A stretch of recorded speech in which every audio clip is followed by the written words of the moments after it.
Listo. Ya.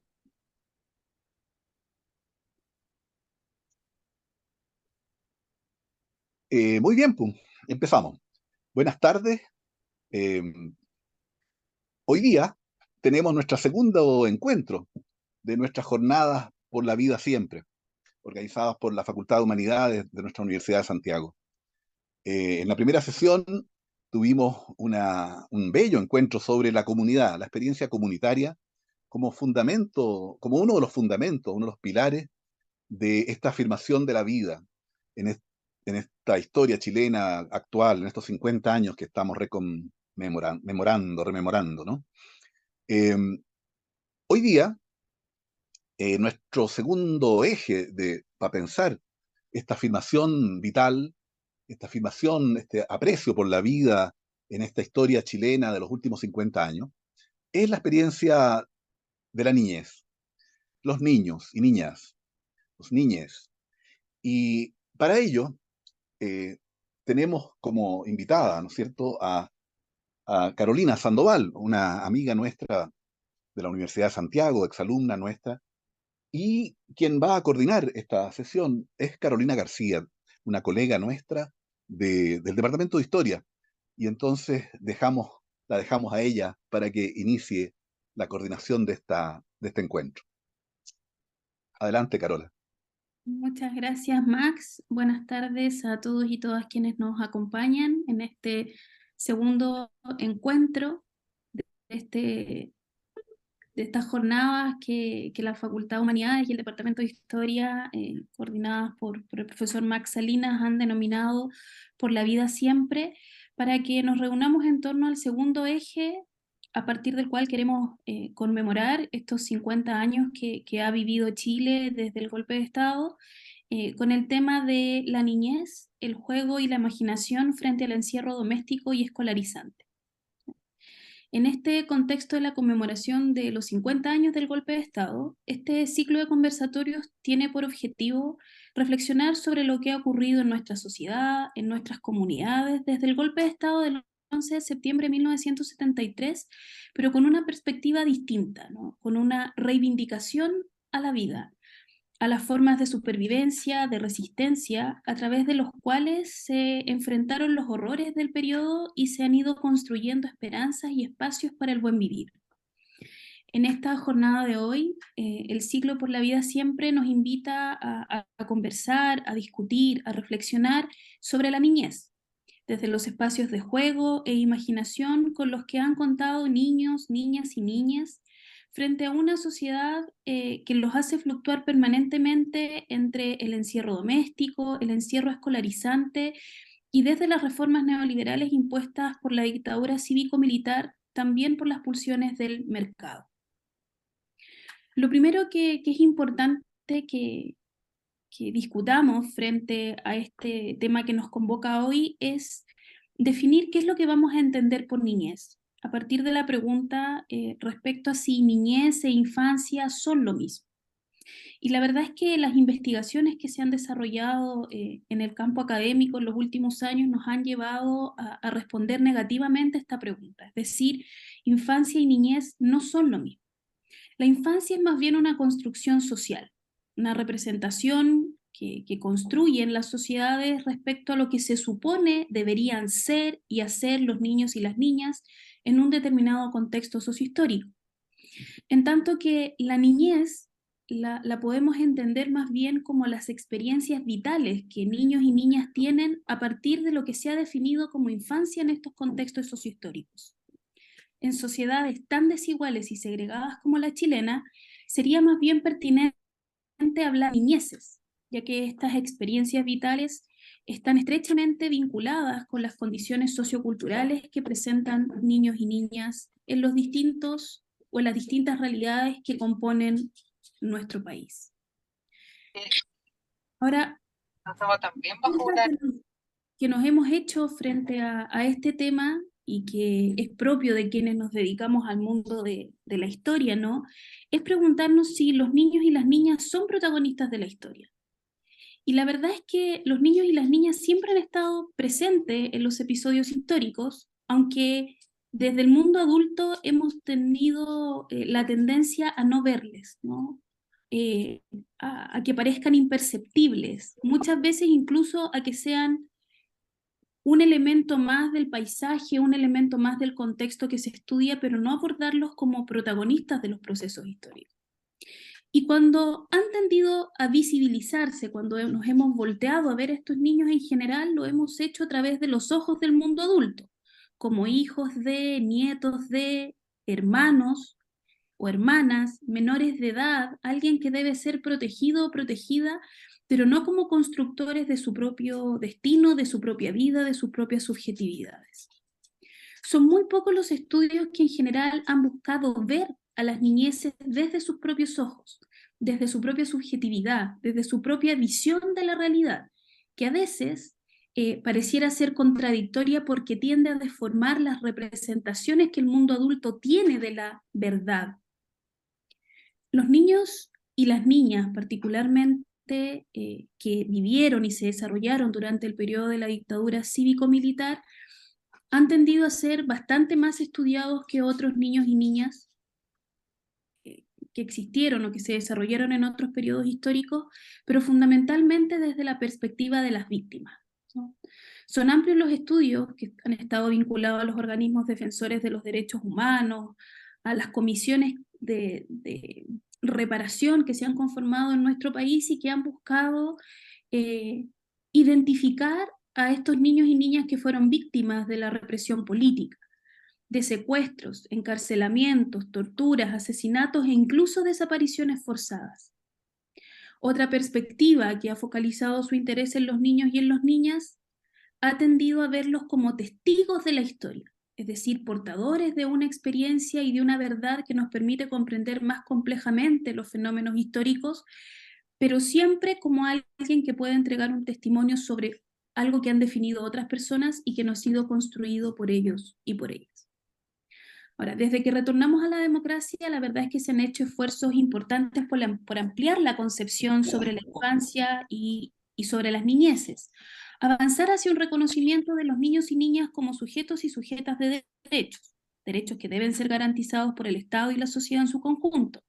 Sin embargo, esto siempre se ha hecho desde una visión adultocéntrica, que define la infancia e interpreta la niñez desde la perspectiva de los adultos, invisibilizando la capacidad de agencia con la que cuentan niños y niñas.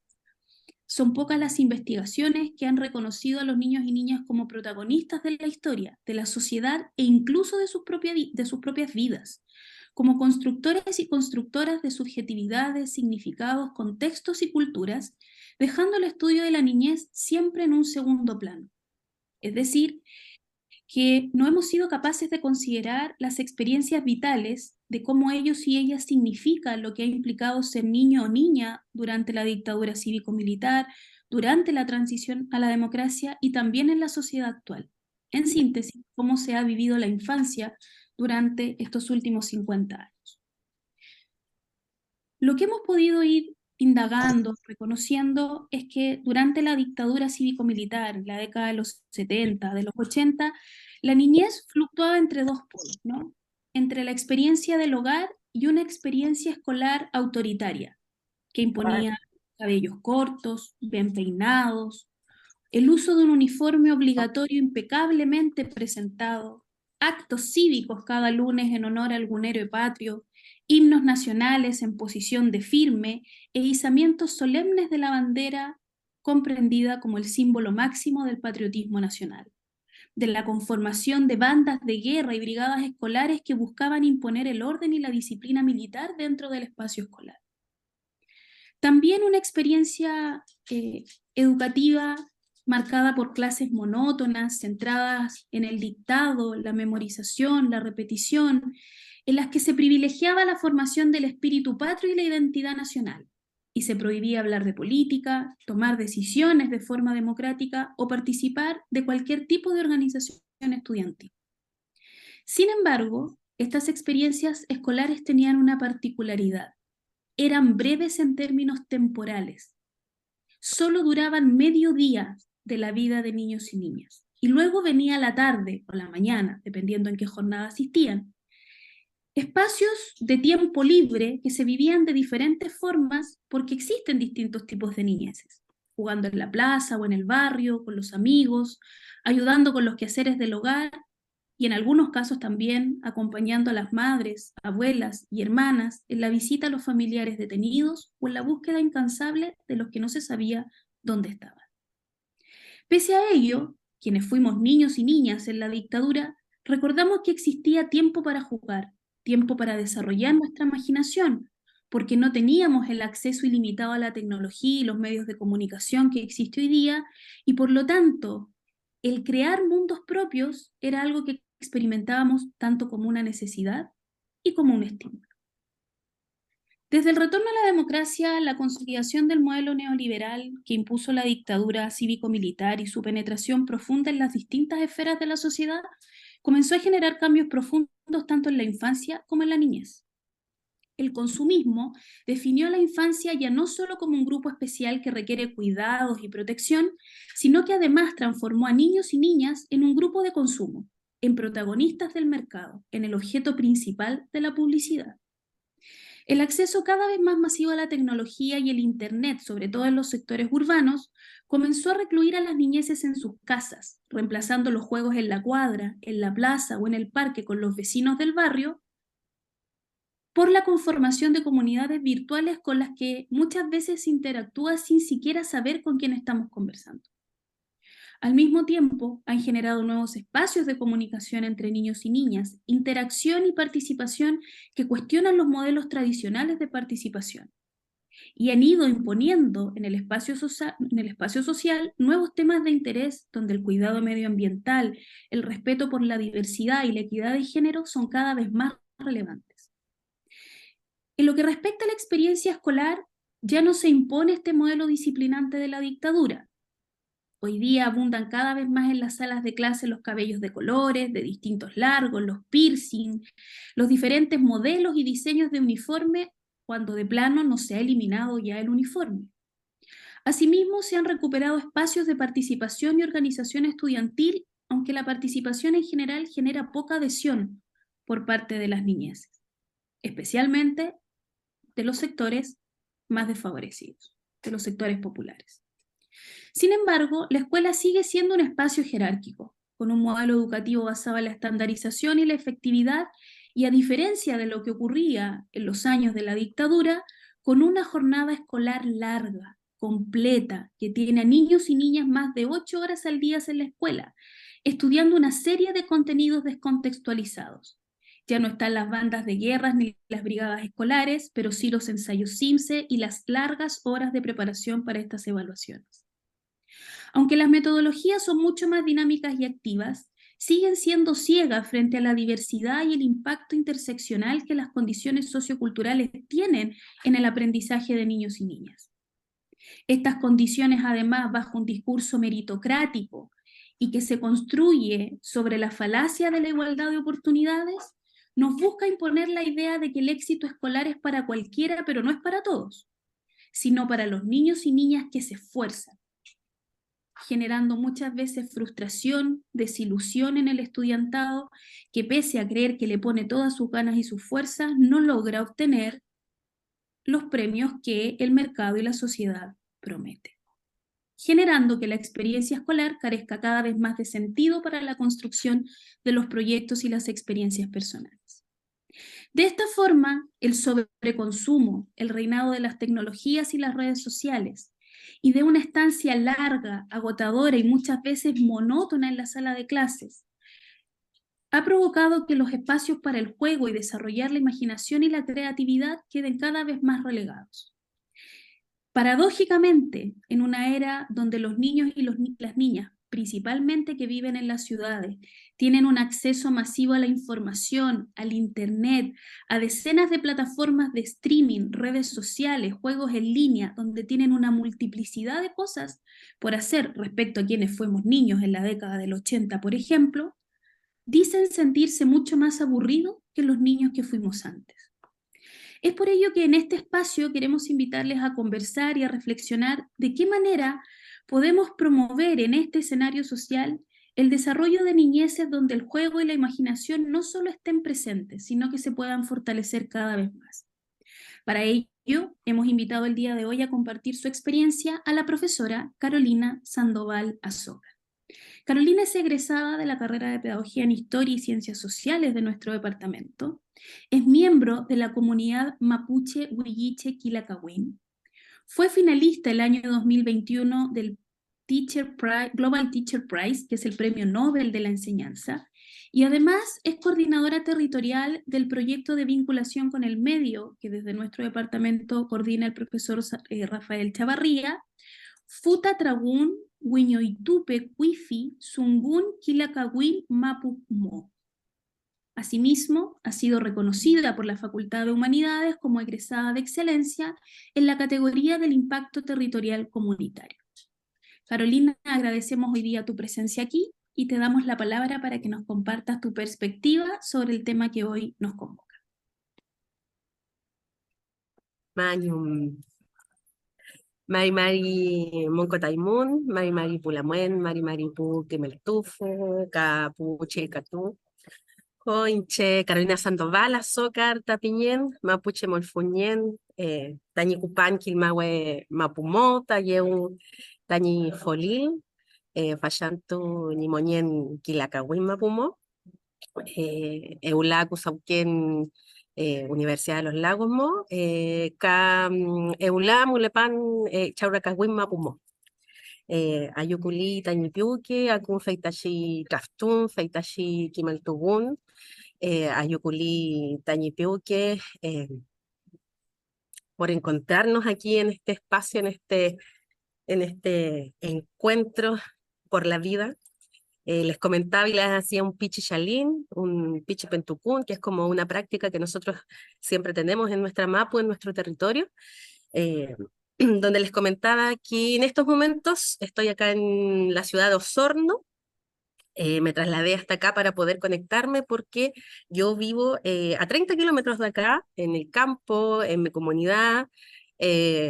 Allá también parte de las experiencias que les traigo hoy día en términos pedagógicos surgen del Colegio Quilacagüín, donde yo también hice clases durante 5 años y este año ya no estoy haciendo clases, porque finalmente uno sabe que cuando se pone a favor de la vida siempre hay consecuencias, po. Y una de esas consecuencias a veces es que uno tiene que salir de los espacios porque no todos parece que estamos con este que hoy día nos convoca a favor de la vida. Así que ahí vamos a algunas cosas. Tengo casi 40 años, nací en Santiago, mi familia migró hace más de 50, 60 años, y desde allí entonces les voy a ir relatando un poquito cómo me encuentro con la vida en la pedagogía, que para mí es algo que hoy día, además de tener el compromiso social, también tiene un componente espiritual que es muy potente. Eh, Como diría la Gabriela, cuando hace esa oración a la maestra, ¿cierto? Que uno dice, ¿por qué la Gabriela le reza a Dios? ¿Por qué tan poderosa? ¿Por qué se sostiene figura tan patriarcal? Y no, pues a la Gabriela hay que leerla con los ojos de una maestra que sabía que para sostenerse en el sistema escolar había que fortalecer el puyo, el espíritu. Así que tengo algunas imágenes que compartirles, pero no sé si vemos el video, profe Caro, también, para que el resto de las personas que está pueda como imaginar un poco desde dónde les hablo, ¿ya? Porque a veces es un poco difícil, lo decía también en su presentación, ¿cierto? Estas tecnologías que nos facilitan tantas cosas, pero que también a veces hay que ayudarlas un poquito. Así que veamos el video del Global Teacher que fue grabado acá, donde lo más importante, que usted también lo dijo, profe, las y los chiquillos protagonistas. Inche Carolina Sandoval Azócar Tapiñán, Inche Quimeltujo Chilcatúe Quilacagüín Mapumo. Este es el territorio donde caminaron mis cuifis, mis antiguos. Lo que yo hice fue devolverme al Tubún, a poner a disposición lo que se había aprendido en la ciudad. La reciprocidad es parte del Cume Moñén, del buen vivir, que es la propuesta, la pedagogía que aquí estamos impulsando. Transformamos el vínculo tradicional entre profe y entre estudiantes. Nos sentimos parte de la comunidad. Y entender eso en este territorio es muy valioso porque durante siglos todos los saberes estuvieron invisibilizados o estuvieron excluidos de la escuela. Requiere de mucha valentía el pararse enfrente y decir yo soy mapuche. Cuando ve a la Lamuen con todas sus joyas, sus quillas, sus delantales y sus colores, de verdad que entrega confianza y compañía.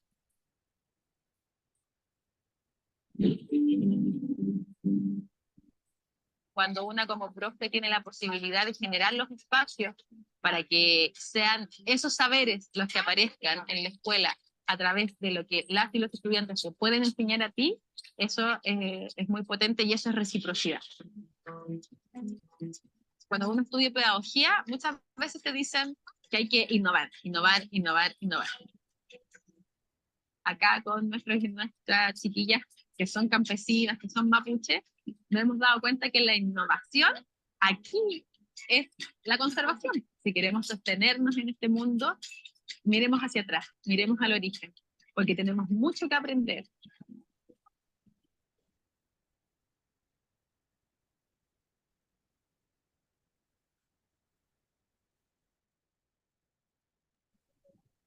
Ya, por ahí está esta presentación, un poquito para que vean que estoy acompañada en este relato. Es difícil como hablar de las niñeces cuando no tengo a ningún niño, niña, joven, chiquillo al lado mío, ¿ya? Entonces traté como de armar algo que pudiera como traerles, a través de lo que yo les voy a mostrar, sus voces, ¿ya? Porque si no siempre estamos suplantando la representatividad, pues. Pero como estuvimos en periodo de vacaciones, las distancias en el campo son un poquito más complejas. De hecho, yo me vengo para acá porque acá puedo tener señal para conectarme con ustedes. Eh, Así que les voy a mostrar entonces algunas cositas, ¿ya? Vamos a ver, ustedes me cuentan si alguien me puede contestar en voz alta, porque aquí ya los dejo de ver, si ven la imagen. Sí, Caro, se ve. Ya, súper, miren. Cuando a mí el profe Max me hace la invitación, que yo así, honradísima por todo lo que admiro al profe en su quehacer, porque siento que siempre lo he tenido muy presente. Yo creo que ni siquiera el profe sabe lo presente que ha estado en mi práctica pedagógica, porque como usted siempre nos enseñó este tema de la vida, del amor, de la risa, hace 20 años atrás en la USACH, cuando esos temas no eran como tan bien mirados, porque eran como poco serios, pues si ese es el problema de cuando uno se pone como desde el pensamiento creativo y desde el pensamiento divergente. Entonces, para ordenarme un poco, me hice esta pregunta: ¿dónde percibimos la herencia colonial y autoritaria en la escuela? ¿Ya? Podría haber puesto herencia colonial, patriarcal, autoritaria en la escuela. Podría haber puesto la herencia colonial, autoritaria, patriarcal, capitalista en la escuela, pero preferí dejarlo en esos dos, aunque sabemos que en el fondo la respuesta invita a que hoy día sostener la vida en la escuela para mí es un desafío. Em, Esto tiene mucho que ver quizás con los relatos que hacen las compañeras feministas o que hacen las y los zapatistas cuando nos invitan a poner la vida en el centro, cuando nos dicen, oye, si parece que esto de crecer económicamente no es lo más importante, ¿por qué no volvemos a poner la vida en el centro y desde ahí articulamos nuestro vivir, aunque parezca redundante? Y yo me hago esa pregunta en la escuela, po, y me he hecho esa pregunta en la escuela por 20 años: ¿cómo aparece la vida en la escuela? ¿Cierto? Y es difícil porque, por ejemplo, desde el conocimiento mapuche, que es de donde yo estoy ahora, yo les contaba que yo soy nacida y criada en Santiago, yo me devolví, hice un proceso de retorno, acompañado a través de las autoridades ancestrales de mi Mapu, eh, y finalmente yo llego a trabajar ya con 32 años acá al campo. Pero durante todos estos años de pedagogía, siempre ocurría esta idea como de que lo que uno quería hacer estaba en esta tensión permanente con lo que es el sistema escolar, po. Y ahí hay harta gente que está hablando de esta doble racionalidad, ¿cierto? Es decir, como yo tengo hoy día una escuela que se para por edad, ¿cierto? Que está centrada en el conocimiento científico, con una larga jornada, como decía la profe, la realidad por las pruebas que también ella nombraba, ¿cierto? Es una realidad que es homogénea, que es universalista, y donde aparecen todas esas características que están ahí. Pero por otro lado, ¿cierto? Yo convivo, ¿cierto? Desde otra forma de entender la vida, ¿ya? Donde tenemos estos saberes ancestrales, las memorias colectivas, sabemos que somos heterogéneos, estamos basados en la oralidad. ¿Cómo vamos entendiendo entonces que este conocimiento que hoy día, por ejemplo, tienen las y los niños con los que yo me vinculo, está en permanente tensión con ese conocimiento escolar? Y es una tensión que yo digo, si yo la vivo como adulta, ¿cómo lo vivirán entonces las y los chiquillos? Pero esto no solamente ocurre cuando uno pertenece a un pueblo originario, cuando uno pertenece a un pueblo ancestral, sino que también cuando uno desde cualquier otro lugar de enunciación se reconoce como distinto a ese cuadrado azul que está ahí. ¿Ya? Ese cuadrado azul entonces como entendido como la herencia autoritaria, como la herencia colonial. Y decidí mostrarle estas fotos como para entender que para poder posicionarme en la escuela a través de la vida, necesariamente tuve que recurrir a un método que es el de la biografía y que es el de la genealogía. Yo no podría haberme sostenido por 20 años en el aula, poniendo el cuerpo en el aula, porque nunca quise ser UTP, nunca quise ser inspectora, nunca quise ser directora. Siempre quise estar en el aula ahí, porque me gusta la chuchoca, y eso tenía que sostenerse. Y una de las formas, uno de los métodos fue reconstruir mi biografía y reconstruir mi genealogía. ¿Por qué para mí era importante estar en la escuela? Existe una autora que es la Bell Hooks, que ella es afrodescendiente y es parte de la experiencia de las escuelas en Estados Unidos cuando dejan de ser segregadas.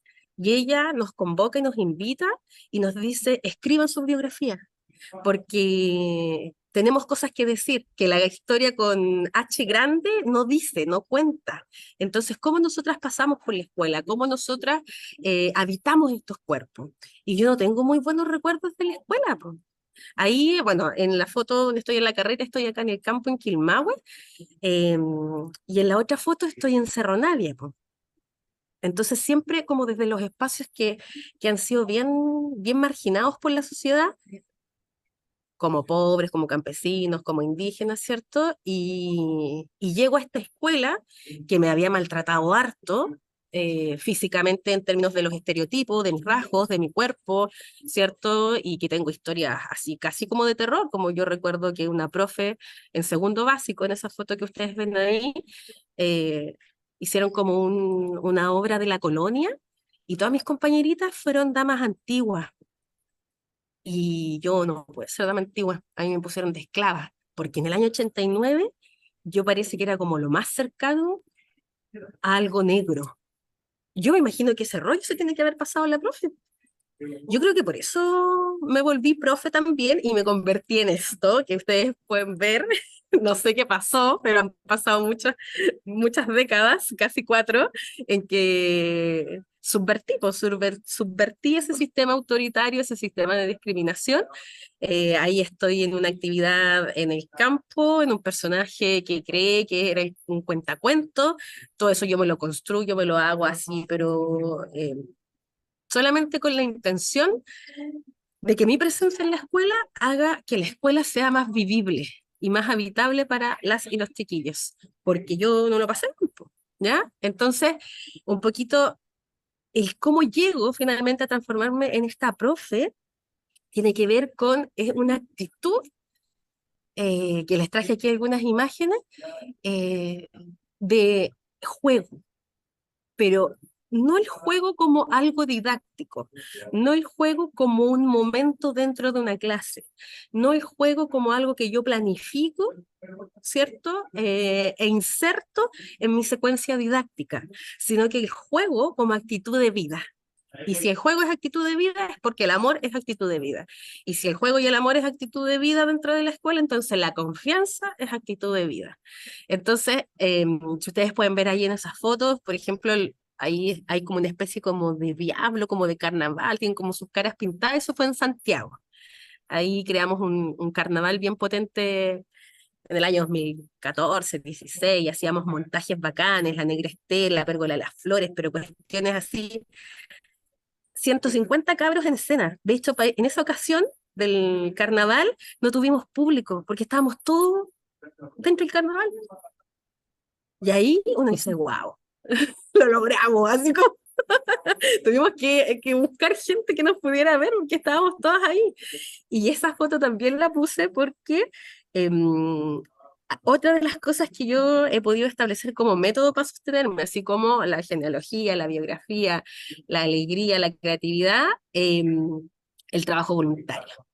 Para mí es fundamental fomentar el trabajo voluntario en las y los estudiantes por varias razones. Una de ellas es porque la nota, y esto hay mucha bibliografía que así lo dice desde los teóricos de la reproducción, la nota es igual a salario, ¿cierto? La profe también lo decía en su introducción cuando hablaba de la meritocracia. Eh, entonces yo destino horas mías como profe a trabajo voluntario dentro de la escuela. Y quienes trabajan conmigo en esos talleres, es decir, las y los niños, también van de trabajo voluntario. Entonces, si a mí nadie me está pagando para hacer este taller de carnaval, por ejemplo, ellos tampoco reciben nota. Y cuando uno saca la nota del juego, pasan otras magias.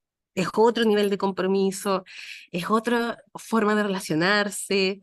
No, es una cuestión así, pero poderosísima. Yo, quienes me están escuchando, ojalá que puedan hacer como esas prácticas de trabajo voluntario y además que yo también les decía a los chiquillos, siempre, o sea, si ustedes algún día van a ser profesionales o van a tener un oficio, yo espero que recuerden esta experiencia para saber que uno puede entregar parte de su tiempo a la comunidad, independiente del apellido que tenga esa comunidad, independiente del territorio.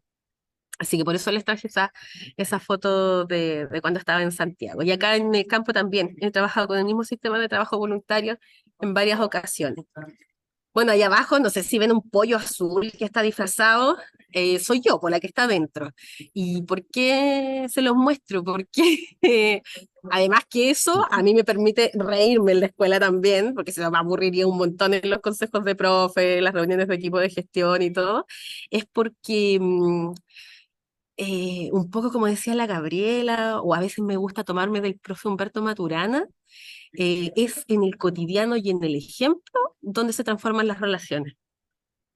Yo no podría hablar de creatividad, no podría hablar a adolescentes que están en un segundo, tercero medio, que están en todo el periodo de la vergüenza de sus cuerpos, por ejemplo, de sus voces, que se atrevan a jugar si ellas no me ven a mí con la actitud de juego. Yo llevo con ese disfraz a la escuela, llegué un día y nada, pues después el disfraz corrió, creo que lo ocupó toda la escuela. Aquí tengo más ejemplos, ¿cierto?, de cómo usar el cuerpo es tan importante. Para mí eso también ha sido otro método. Genealogía, biografía, trabajo voluntario, visibilizar el cuerpo. En la de acá estoy de Caperucita Roja, que inventamos, otro final, lo hicimos participativo. Eh, Intervengo mucho en los recreos, eso también es importante. Por lo general en la escuela lo que ocurre es que viene el recreo y los adultos se repliegan a las oficinas, se repliegan a la sala de profe y queda un territorio hermoso por ocupar, por dinamizar, por revitalizar, que es el patio. Entonces, muchas de las actividades que a mí me gusta organizar tienen que ver con intervenir los recreos y los patios. Entonces, esa fue la Caperucita Roja que le hicimos para un 8 de marzo en el campo. Y bueno, hay más ejemplos, ¿cierto? Eh, que también trato de ir sosteniendo con texto, con teoría. Por eso aquí les pongo a Frantz Fanon, ya la importancia de descolonizar los cuerpos, de cómo el autoritarismo de la dictadura, si bien hoy día existen como estas ideas y estas visiones de escuelas democráticas, las tenemos, igual que la colonialidad, demasiado presentes y demasiado eh, encarnadas. Entonces, cada uno de los elementos que yo pueda ir descolonizando, despatriarcalizando, por más chiquitos que sean, yo siento que ahí van a ir como ayudándonos eh, a que la escuela se vuelva un espacio vivo, po.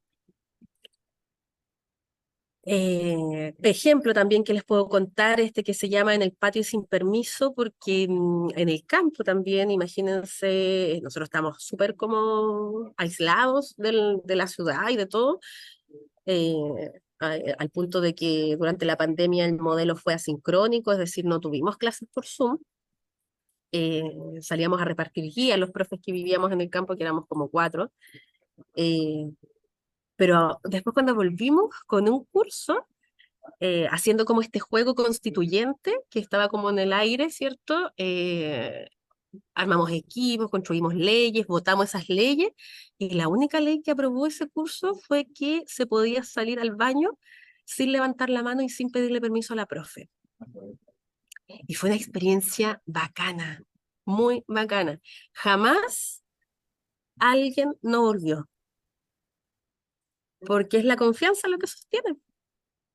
Y cuando uno deja que un estudiante salga sin permiso de su sala, a mí se me apretaba la guata, así como que yo de repente estaba haciendo la clase y de repente veía que alguien se paraba y salía, y las primeras veces todos nos quedamos mirando así como, ¿qué va a pasar? No, huevón. Y ahí después normalizamos que teníamos esa libertad, pero a mí igual se me apretaba la guata, porque imagínense, además nosotros acá estamos en el monte, al lado del río, en el bosque, yo decía, pero no, jamás, siempre como que cuando me aparecían esas pulsiones de muerte, como diría el profe Max, de desconfianza y control, yo respiraba, me enraizaba y confiaba, y siempre volvían los cabros. Y jamás, nunca se fueron una clase entera, sino que siempre era como ir al baño, volver y nada más.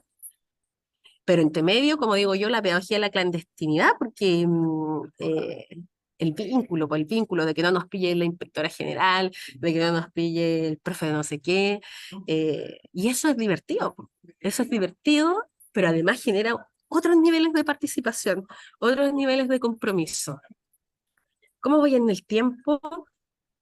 Tengo un montón de ejemplos, así que si quieren, paramos aquí, o doy otros ejemplos más. ¿Quién me contesta al otro lado? Me quedan unos minutos, Caro, si quieres dar otro ejemplo. Ya. Miren, acá tengo otro ejemplo, el cuerpo, nuevamente. El cuerpo como un espacio, ¿cierto? No solamente desde el que yo hablo, sino que también yo hago. Pero además, así como aparece el trabajo voluntario en mi práctica pedagógica, también está esta idea permanente de desarmar la estructura escolar, esta cuestión autoritaria de separarnos, de segregarnos por edad, de segregarnos por género, ¿cierto? Profesionales, no profesionales, etcétera. Siempre en esa necesidad colonial de hacer la segregación. Entonces aquí, otro de mis métodos es siempre convocar de manera transversal. En esta foto hay estudiantes desde quinto básico hasta cuarto medio. Y cuando convocamos, esto tampoco llevó nota, lo hicimos en un recreo, fue voluntario, y la idea era llegar a la meta de juntar a estudiantes para escribir Buen Vivir.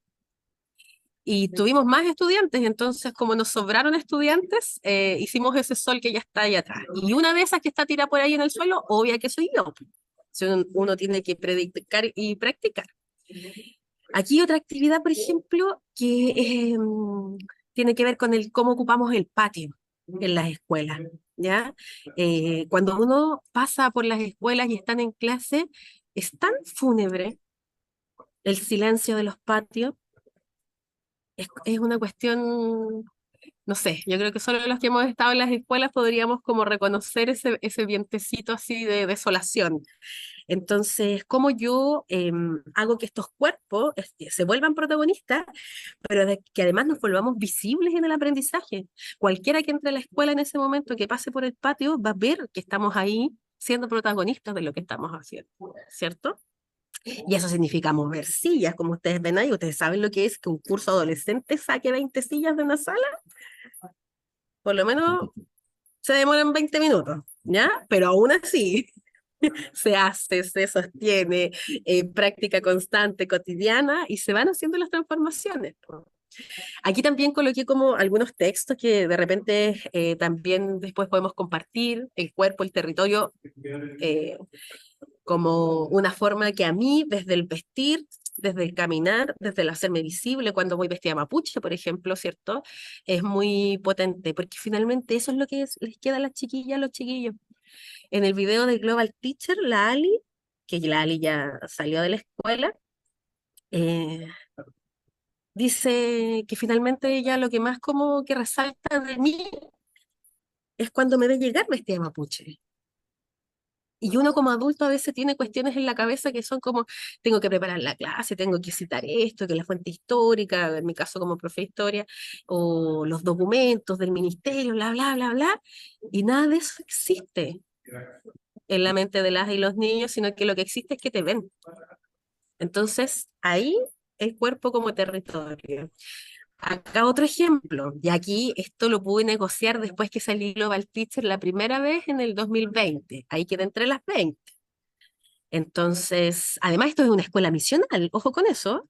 O sea, aquí estamos tensionando todo el rato la historia colonial, una escuela que tiene 230 años, que se entregó a partir de un tratado que es el Tratado de 1793. ¿Ya? Es más, si yo fui parte de la escuela fue porque las comunidades invocaron al tratado para que a mí me dieran más horas, porque el primer año tuve 9 horas cuando llegué. Y viví en la escuela, viví en el internado y todo.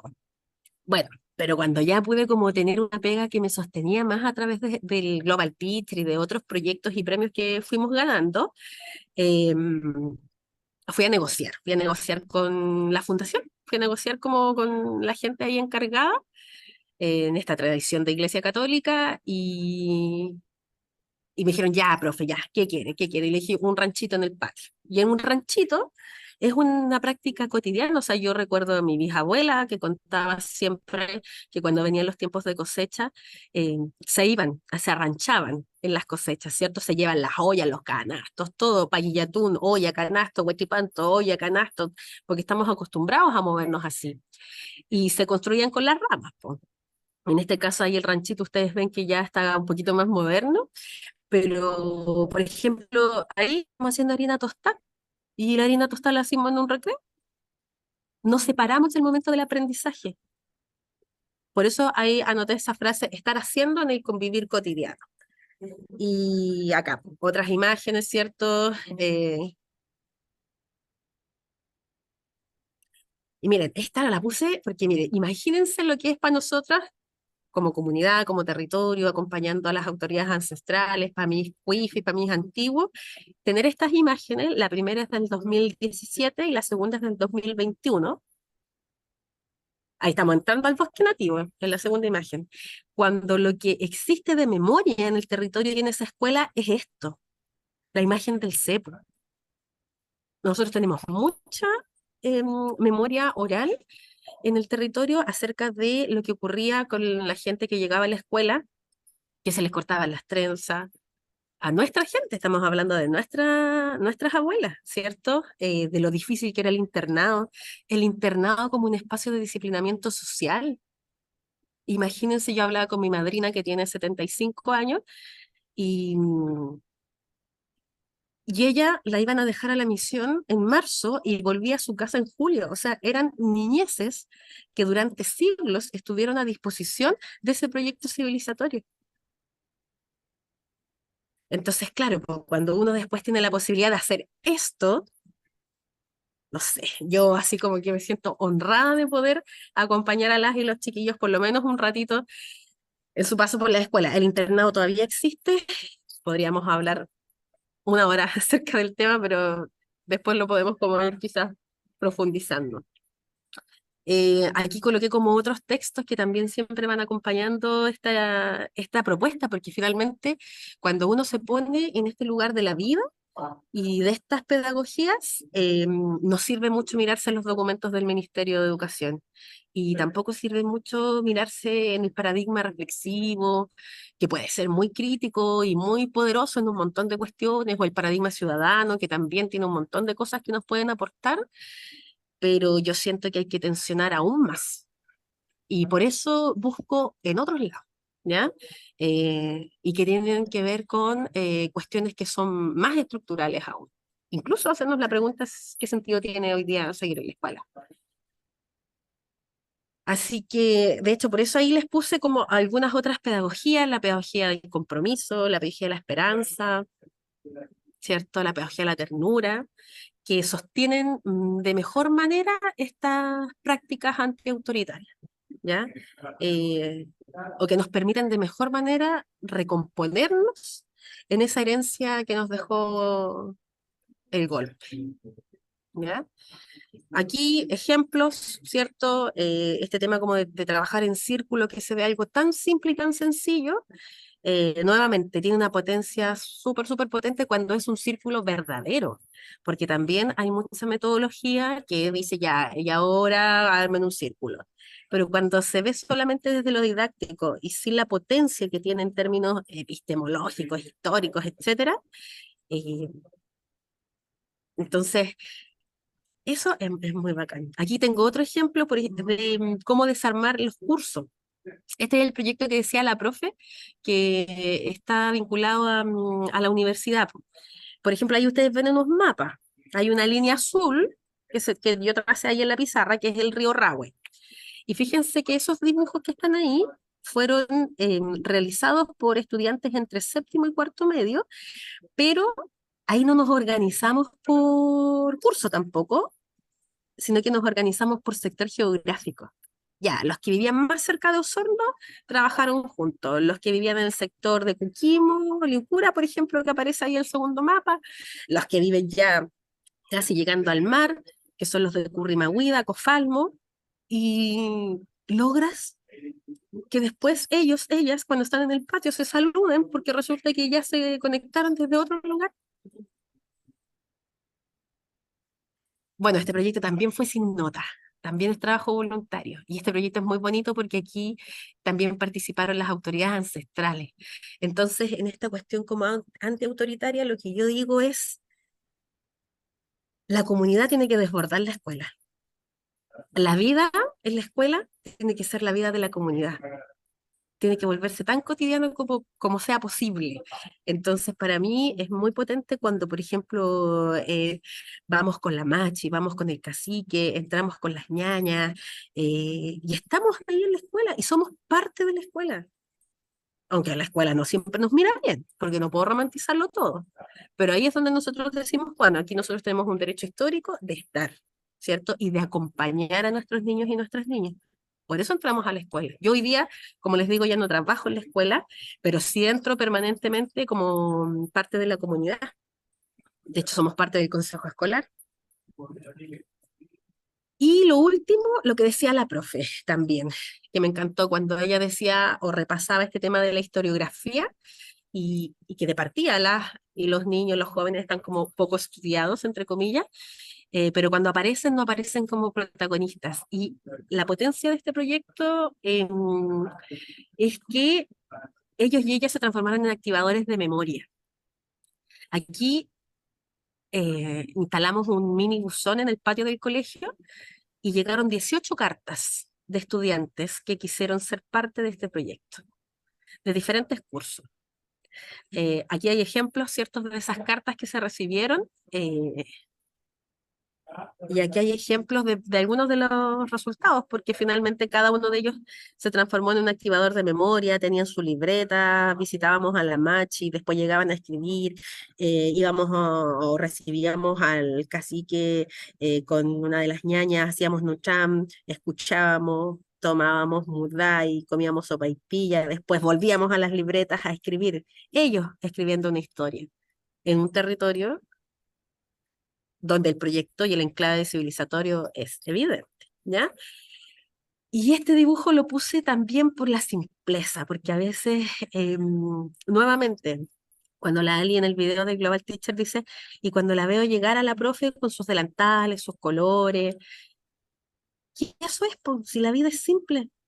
Y la Lucía, de repente uno cuando está en el mundo adulto se pregunta qué es ser mapuche, está este tema del mapuchómetro, eh, no, es que hay que tener los cuatro apellidos, no, es que hay que hacer aquí, no, es que hay que hacer acá. Y la Lucía tiene súper claro que ella es mapuche cuando come sopaipilla, Hay otro dibujo muy bacán que dice, yo soy mapuche cuando como pan.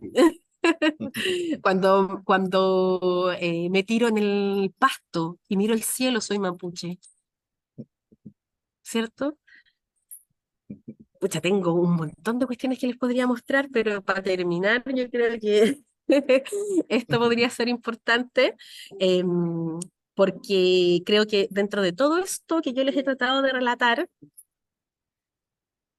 a pesar de que vivimos en el amor, en el juego, en la creatividad, saben que yo no soy la profe buena onda. Y es increíble porque la autoridad de una como profe, entre comillas, también se va conformando desde otro lugar. Y realmente a veces pasa que la escuela te ve como si tú fueses la profe buena onda, como si en tu clase no existieran reglas, normas, ¿cierto? Porque desde una mirada de herencia autoritaria, eso es lo que se ve. Sin embargo, pasa todo lo contrario, po. Las normas, entre comillas, se transforman en acuerdos. Y esos acuerdos basados en que no se infantiliza.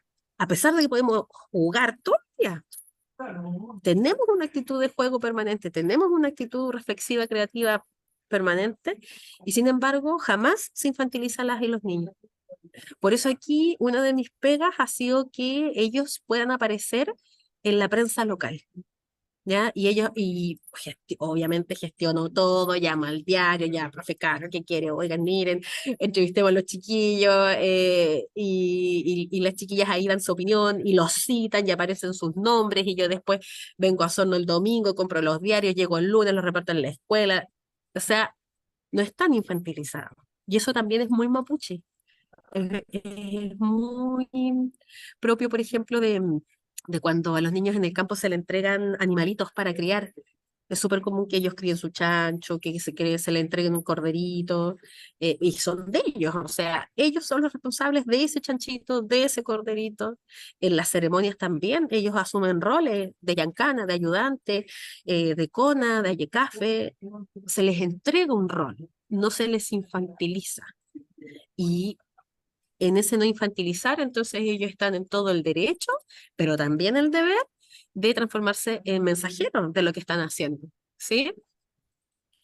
Y ahí nuevamente, toda la práctica y cómo volvemos a sostenernos con gente que nos abre camino, como la Silvia Rivera Cusicanqui, ¿cierto? Que nos habla de la importancia de producir pensamiento desde lo cotidiano, el profe Humberto Maturana, y por supuesto la profe Rita, que siempre ahí nos dice que tenemos que apostar al proyecto histórico de los vínculos. En momentos en que el proyecto histórico de las cosas, también como lo decía la profe Caro en su introducción, parece que es lo que también permea el sistema escolar. Así que yo creo que eso podría ser. Cuéntenme ustedes. Muchas gracias, Caro, por compartir tus hermosas, transformadoras y profundas experiencias. Siempre aprendemos de ti y de lo que haces. Y ahora les invitamos les damos la palabra, que puedan intervenir, consultar, opinar, seguir haciéndole preguntas a Carolina. Podríamos estar, como ella dijo, muchas horas aquí viendo todas las cosas que ha hecho. Así que abrimos la conversación, el diálogo. No sé si alguien quiere consultar, hacer un comentario, compartir su experiencia también. Abrimos la palabra a quienes nos acompañan el día de hoy.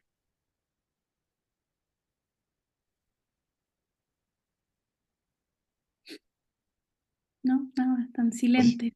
A ver, Más. Bueno, Patricia, buenas tardes. Patricia. ya. Patricia, Camila y luego Max. ¿Les parece? Ya. Ya, Patricia. Bueno, buenas tardes, Mari, a la Lanien Caro.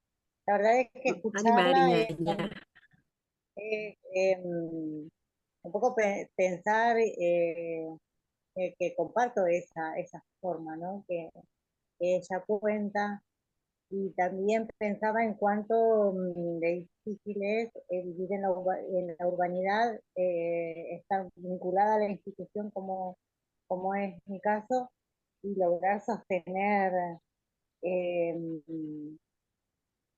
con firmeza por ahí esta cuestión de la identidad, cuando en realidad hay un sistema que más allá de estas aparentes inclusiones, si se quiere llamar, o interculturalidades, ¿no? Que hoy están vigentes en los diseños curriculares, en realidad en la práctica no se llevan a cabo y a veces cuando estamos como solas, muchas veces también me pasa que me pregunto si realmente ese es mi lugar, ¿no? Y si es el espacio donde quiero estar y de esa forma.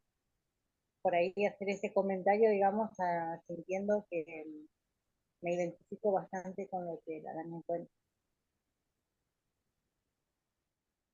Muchas gracias, Patricia. Camila. Hola Carolina, muchas gracias por habernos invitado y sabes que los PPTs que tú has dado la historia de vida nos sirve mucho para recibir el tema de la identidad porque vivimos en una sociedad bastante violenta, bastante hipócrita, bastante falsa en este sistema capitalista competitivo, uniforme, que todas las veces nos han querido explotar, meterlo en el mismo saco. Incluso yo te quiero ver presencialmente algún día, así que estoy totalmente feliz de ver esos PPT, a pesar de la muy mala conexión que tenía, pero me quedo con lo bueno, porque yo siento que ahí estoy renaciendo lo que cada persona disidente, no importa si uno es negro, de clase social bajo, si tiene una discapacidad o el pensar distinto, no importa el que practique Wicca o si soy musulmana, etcétera, esto aún así me servirá para recibir muchas cosas y acá ser humano en realidad lo que quiera innovar con los conocimientos de consultoría. Muchas gracias, Carolina, y espero, ojalá verte Dios quiera en otro evento si la circunstancia lo permite. Muchas gracias. Muchas gracias, Camila. Max. Oye, sí, Caro, siempre muy lindo escucharte, pero especialmente en este contexto, oye, de que queremos conmemorar estos 50 años, donde por una parte el desprecio por la vida, la pulsión de muerte que decimos, ¿no? Ha sido tan avasalladora y tan permanente y tan reiterada. Yo creo que hasta el clima con el cual estamos conmemorando, perdón, conmemorando estos 50 años, sigue teniendo todavía ese rasgo aflictivo, doliente, que obviamente es parte de nuestro vivir, pero que en la medida que eso nos achaca y nos limita, ahí sí que estamos fritos. Yo creo que la oportunidad que tú brindas cómo nos despiertas, ¿no? a la vida eh, en los espacios escolares, realmente es una dinámica que nos enriquece muchísimo. Te quiero agradecer mucho, mucho. Oye, bueno, sabíamos que iba a ser tan tan provechosa tu participación, pero realmente escucharte otra vez es algo muy lindo, muy digno de ser vivido, escuchado, celebrado. ¿Ah? Em, Sabes tú que ese énfasis en el juego eh, a mí me remite mucho en la experiencia que propone Humberto Maturana, ¿no? En su libro Amor y Juego, que bueno, era un texto que ya lo trabajábamos en tu tiempo, ¿no es cierto? Y hemos seguido haciéndolo. Pero a ver, ese, cuando él define que el juego es este fluir del vivir en un hacer que se hace en el presente y que no contempla tanto el resultado, sino que es en el presente mismo donde se realiza, ¿no? Bueno, ilumina mucho lo que tú estás ahí planteando, porque tiene que ver con esa cosa de que no a la nota, no tanto, digamos, o al resultado finalmente, sino que esa experiencia que fluye en el vivir del presente. Yo creo que eso es lo lúdico todo el rato. Y recuperar esa dimensión que junto al amor es parte, porque el amor, si no es lúdico, tampoco, si no se engarza en esa experiencia, también es una lata, es una cuestión así como un proyecto así serio, que no corresponde a la espontaneidad del vivir y del convivir, ¿no?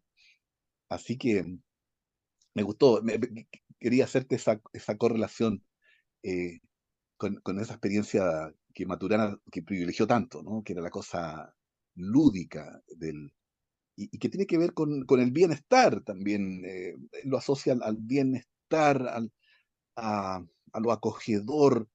a- Fíjate que estoy leyendo es un libro que acaba de salir, oye, que publica LOM sobre 50 historias, 50 niños, ¿no? Eh, y empecé a revolverlo un poco pensando en esta tarde. Y claro, fíjate que en muchos testimonios aparece esa tensión entre lo que es el mundo de una infancia que está basada en lo lúdico y en lo amoroso, y cómo eso fue tronchado por las experiencias dictatoriales, ¿no? Por lo menos en un par porque son todos relatitos de 5 o 6 páginas, esos 50 años, 50 historias, son breves relatos bien interesantes porque compendian lo que ha sido esta historia de la infancia. Eh, pero en dos de ellos, por ejemplo, me llama mucho la atención esa tensión que tú al final has puesto todo el rato, ¿no? Que es por una parte ese clima de amor y juego y de una vida acogedora, y que eso es asociado a la infancia más bella, en los dos casos, ¿ah? Y cómo eso se interrumpe y se destroza con las experiencias, bueno, son patriarcales, pero son dictatoriales, ¿no? Ponte tú, hay un testimonio de Carolina Toá, de nuestra ministra del Interior, pero para ella es tan claro, ¿no? Cómo puede distinguir, y ahí lo hace a propósito del exilio y lo chileno, porque para ella Chile es una cosa triste, oscura, gris, ahogante, ¿ah? Que es lo que vivió a partir del 73 y todo con el asesinato de su papá del 74. Y cómo todo ese mundo, que al final siempre es desapacible todo el rato, ¿no? Que es el tiempo de la dictadura y especialmente en su familia, obvio, cómo eso se revierte, oye, cuando ella parte al exilio, muerta de susto, porque no sabe a dónde va y por qué va y con quién va a estar. Pero ella se va a México, ¿no? Y en México ella encuentra lo lúdico, lo gozador, lo colorido. Esas son las palabras que usa. Lo colorido, lo lúdico y lo gozador. Va a decir, se encuentra otra vez allí con lo vital, y realmente como que ahí ese es un espacio vivificante, que le permitió recuperar hasta la capacidad de sonreír. Ella dice, cuando murió su papá, dice, yo no voy a sonreír más en la vida, le dice a su mamá. Pero bueno, eso pasa y finalmente hay espacios donde la vida puede ser revivida, ¿no? Eso. Muchas gracias, Carlos. Muchas gracias, Max. No sé si alguna de las acompañantes que tenemos hoy, porque bueno, hablando, ¿no es cierto?, desde una perspectiva no patriarcal, descontando a Max, sabemos puras mujeres en este encuentro. Si alguien quisiera compartir algo más. Que las mujeres, Camila, sí, perdón, ¿puedo? sí, por supuesto. O No, no, no, bien Camila. corto, que las mujeres nos tenemos que empoderar poco a poco para que el sistema no sea tan patriarcado y tan así como Edad Media, machista como los países árabes, en fin, así que qué bueno que aquí ven tantas mujeres. Obviamente no quiero segregar los géneros, pero yo sé que en alguna instancia va a haber más hombres también, equiparar la cancha de fútbol, así que bueno verla a ustedes y conocerla, eso. Gracias, Camila. Es interesante y lo comentábamos con Max cuando organizábamos estos encuentros, de cómo parece que la vida fuera femenina, ¿no? Fuera algo que nos importa más a las mujeres que a los varones. Silvia. Sí, yo quería nada más hacer una breve reflexión. A mí me ha tocado compartir varias veces con la Caro. Tengo la fortuna de conocerla en vivo y en directo también. Em, yo también soy profesora de la universidad, soy profesora de la carrera de pedagogía en inglés y me parece tan fundamental integrar este conocimiento tan, tan importante, tan terrenal, ¿cierto? En el nivel de formación de docente.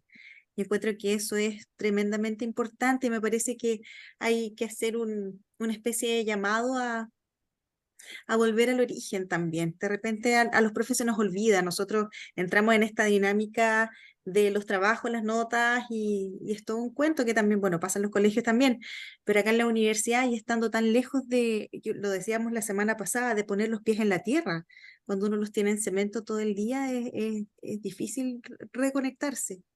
Entonces, para mí la verdad es que es un llamado, lo tomo como un llamado personal a tomar estos conocimientos que la Carolina comparte con nosotros y estas experiencias y adaptarlas también a nuestra labor de formadores. O sea, somos formadores de formadores, imagínate. Esa es una gran responsabilidad. Eso quería decir. Gracias. Muchas gracias, Silvia. Caro, no sé si quieres agregar algo antes de finalizar este encuentro. Sí, mira, escuchaba ahí como las palabras de cada una de las personas que entregó su sungún, su parecer. Y voy a partir por el final, y sí, a mí me preocupa la formación inicial docente, porque como profe de escuela, de aula, por opción, por vocación, por porfiadez, por todo, que he querido estar ahí, me toca recibir o me ha tocado recibir estudiantes en práctica, por ejemplo, y me preocupa. O, por ejemplo, profes que llegan recién salidos de la U, ¿ya? Y llegan a la escuela y son los que más reproducen el modelo autoritario.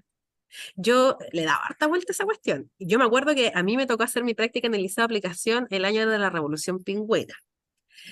Y comprendo que los cabros y las chiquillas que están saliendo de pedagogía tengan que asumir esta actitud autoritaria porque uno pasa por muchos procesos de validación externa, ¿ya? Yo me acuerdo que yo iba con Taco a hacer clases, pues con Arito Perla. Tenía 21 años y le estaba haciendo clases a los cabros en cuarto medio en el liceo de aplicación, que estaban saliendo en ese tiempo en el termómetro, ¿se acuerdan de ese programa? Cuando fue toda la revolución pingüina.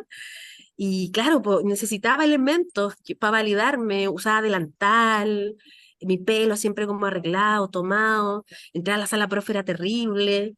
Entonces entiendo que ahí debe existir algún acompañamiento que fortalezca a los nuevos profes como en esos aspectos, porque es tanto el miedo que uno tiene de entrar a la escuela que uno lo que hace es reproducirla todo el rato.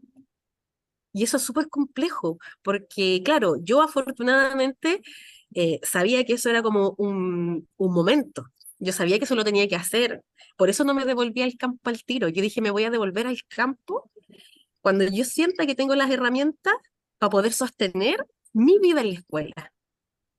Y de hecho, mis primeros años fueron en colegio particular, porque yo dije, aquí si yo me equivoco como profe no va a pasar nada, estos cabros van a llegar a la universidad igual. Hice todo un recorrido así como súper consciente de dónde quería estar y por qué quería estar. Y bueno, y después las fotos que ustedes vieron, pues voy vestida de pollo a la escuela y me da exactamente lo mismo lo que me diga el director, lo que me el resto ya desaparecieron como elementos, ¿cierto? Que necesito que me validen. Pero me preocupan las mallas, me preocupa el carácter de los profes que hoy día están formando a profes. Me preocupa, no sé. Así que ustedes que pueden hacer algo ahí desde la universidad, por favor, convoquen a esto, convoquen a la vida, a que cuando lleguen esos chiquillos, esas chiquillas sean reflejo de vida. Eso por un lado. Y lo otro con respecto como a lo que decía el profe con respecto a la pasión, a lo vital, también hay una cuestión adultocéntrica donde y que se liga harto con el tema de la validez del punto también que nos, de la formación inicial docente y que tiene que ver con que una tiene que estar dispuesta a no buscar esa aprobación en el sistema escolar. De hecho, yo 20 años en la escuela y jamás me hice la evaluación docente. O sea, porque yo así como que tomo ciertos hitos, uno sabe que no puede descolonizar todo, no puede despatriarcalizarlo todo, pero hay hitos, cuestiones que se transforman como en emblemas o dispositivos donde uno dice, ya, esta cuestión, como por ejemplo lo que yo les decía, que con un curso logré que fuéramos al baño sin pedir permiso. Em, Porque ahí uno tiene que ir tomando decisiones, porque si no también uno se enferma, po. De hecho, yo cuando he salido de las escuelas he salido porque también el cuerpo se enferma. Cuando está todo el rato en ese sistema escolar, por más que uno tenga las herramientas para justificar su presencia en la escuela. O sea, cuando yo postulo el Global Teacher, no postulo porque yo quiera aparecer en el diario, postulo porque es tan brutal la represión que se vive en el sistema escolar frente a otras formas de entender la pedagogía, que yo necesitaba un respaldo internacional. Necesitaba un respaldo que no viniera del Mineduc, porque yo no lo iba a hacer, yo no iba a hacer la evaluación docente, ¿cierto? Entonces ahí es así de brutal. Y no se puede romantizar tampoco el tema de que quienes apostamos por la vida lo pasamos bien. ¿Ya? Y yo creo que eso tiene mucho sentido con lo que decía el profe acerca de estos relatos de los niños de los 50 años, ¿cierto? Eh, o de tanta gente pues, que se nos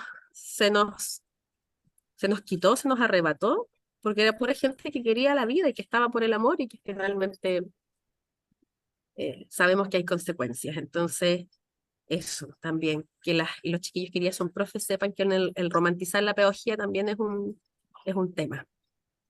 Se lo digo yo, que la romantizo todos los días. Pero eso. Creo que eso, quizás lo que podríamos hacer es como mostrar el video, como para cerrar, ¿les parece? ¿Cuál de los El dos? de la Esperancita Huerta, Ok.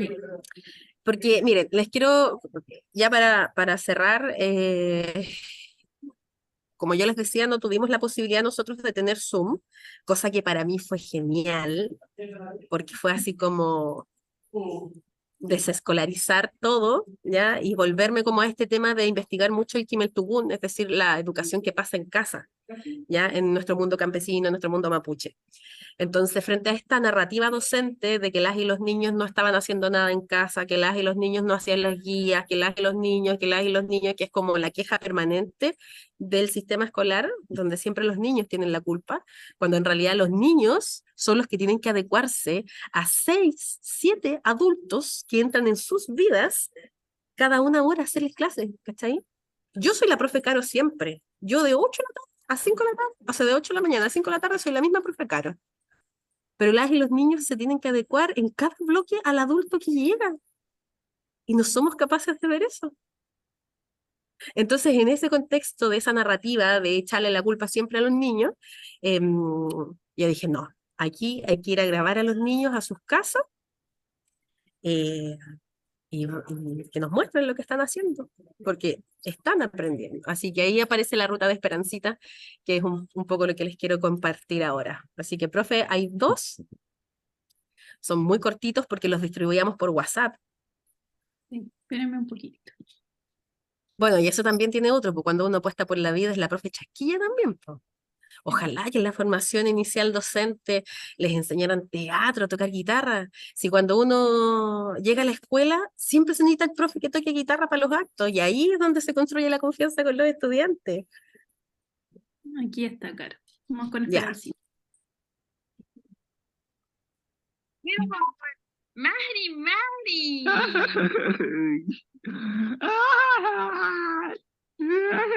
Ay, ya. Otra vez. Mari. Ay, pero Bernardino, ¿qué te ocurre? Bernardino, cuéntame por qué lloras tanto. Esperancita, estoy muy triste. La gente piensa que porque soy un dinosaurio, soy enojón y cree que si se acercan a mí, me los voy a comer. Yo no soy enojón, me gusta bailar y además soy vegetariano. Creo que este es un caso para Esperancita Huerta. Reportación. un rato de sexo, ¿para qué hablar de eso? Y ni de donde venga, en el momento en que te haga falta y que tengas. La luz que te alumbra y te ayuda a salir del dilema. Y aquí viene la ruta. Ya. Mari, soy Esperancita Huerta y este se llama La Ruta de Esperancita. Mari, Esperancita Huerta. Hoy día les voy a presentar lo que hacemos acá en mi casa. Mira, las gallinas comen. Y si es que queremos comer una gallina, la podemos establecer así cuando están comiendo. Este es el huevo normal, ¿vale? Es azul. También está este, que parece que es más o menos igual. Mire. ¡Ay, verdad! Tienes razón. Te voy a mostrar el huevo del famoso pavo. Estos huevos son como los de gallina, blancos, pero a diferencia tienen como un tipo de pecas, algo así. A ver. Ah. Te voy a presentar a un amigo, el culebro tuerto. Hola, ¿qué tal? ¿Dónde le va?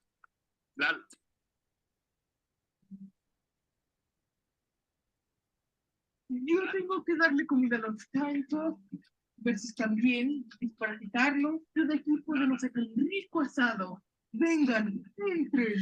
Es muy fácil identificar a un cerdo que está malo, enfermo. La mayoría tienen un pelaje ordenado. Cuando están enfermos, se ven algo despeinados. Este es el alimento, es para que ellos engorden. Este alimento amarillo es choclo molido. Y el de abajo es afrecho, un derivante del trigo. Es la basura que deja el trigo cuando en la cáscara. O sea, no desperdician nada. Gracias, Esperancita Huerta, por visitarnos. Y para que veas lo que hacemos en mi casa. Ay, sí, muchas gracias, Culebro Tuerto, por haberme acompañado en esta visita. Esta fue La Ruta de Esperancita. Y recuerda, con esperanza en acción, nos vemos en otra ocasión.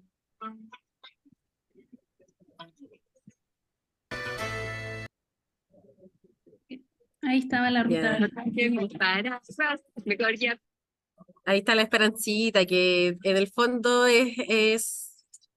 nada, las y los protagonistas, el Kimun, el saber, la tienen las y los niños, y una genera los espacios, las instancias, pero ellos tienen mucho que enseñarnos. Así que eso para terminar nada más. Muchas gracias, Carolina, por acompañarnos esta noche, por compartir tus experiencias. Gracias a todas quienes nos acompañaron y gracias, Max, por haber ideado este espacio de encuentro. Nos volveremos a encontrar la próxima. Gracias, muchas gracias. Sí. Gracias a todos. Chao, Carolina. Un gusto verlos. Chao, nos vemos. Nos vemos. Chao, chao. Hasta luego. Chao, profe Carola. Qué bueno verla de nuevo. Chao, chao. Chao, Cami. Chao, chao a todos. Chao. Ahí nos Chao, conoceremos chao. presencialmente.